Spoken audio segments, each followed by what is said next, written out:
విధ్వంసం నుంచి వికాసం వైపు పరిగెడుతూ ఉంది ఆంధ్రప్రదేశ్ రాష్ట్రం. నిన్న ప్రవేశపెట్టిన బడ్జెట్ ఆంధ్రప్రదేశ్ చరిత్రలోనే ఒక మైలురాయిలుగా అనుకోవచ్చు. మనం వ్యవసాయానికి అనుబంధ రంగాలకు పెద్దపీట వేస్తూ రాయలసీమకు ప్రత్యేకంగా ఉద్యానవన పంటలకు డెవలప్మెంట్కు అగ్రి ప్రాసెసింగ్ యూనిట్లకు రైతులకు మేలు చేకూర్చేదానికి 3,50,000 కోట్ల ప్రతిపాదించిన బడ్జెట్లో 30,000 కోట్లు ఒక్క రాయలసీమకు ఉద్యానవన పంటలకు కేటాయించడం చాలా గొప్ప విషయం.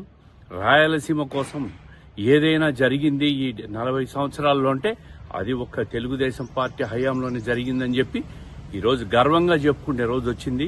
ఈ బడ్జెట్లో ప్రతిపాదించిన 30,000 కోట్లు ఉద్యానవన పంటలకే కాకుండా కడప జిల్లాలో కూడా 982 కోట్లతో నీటిపారుదల ప్రాజెక్టులు పూర్తి చేసేదానికి ఈ సంవత్సరం బడ్జెట్లో కేటాయించడం గొప్ప విషయం.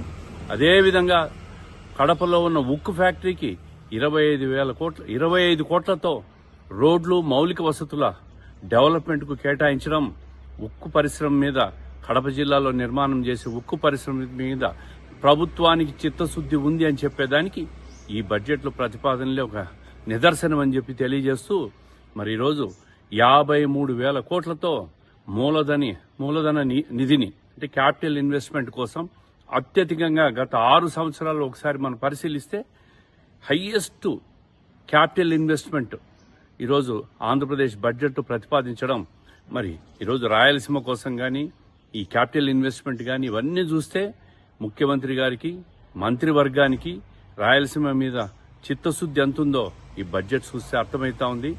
ఏదైతే గత పాలనలో ఆర్థిక విధ్వంసం జరిగిందో అక్కడి నుంచి ఈరోజు వికాసం వైపు ప్రభుత్వం ముందుకు పోతా ఉంది. ఇప్పుడిప్పుడే ప్రభుత్వం గాడిన పడతా ఉంది. ఇంకా 10-15 సంవత్సరాల్లో సంపద సృష్టిస్తూ రాష్ట్రాన్ని అన్ని రకాలుగా కూడా అభివృద్ధి బాటలో ముందుకు తీసుకుపోయేదానికి ఈ రోజు నుంచే ఈ బడ్జెట్ ఉపకరిస్తుంది. భవిష్యత్తులో చంద్రబాబు నాయుడు గారి నాయకత్వంలో అన్ని రకాలుగా కూడా రాష్ట్రం ముందుకు పోతుందని చెప్పి విశ్వాసం వ్యక్తం చేస్తున్నాం.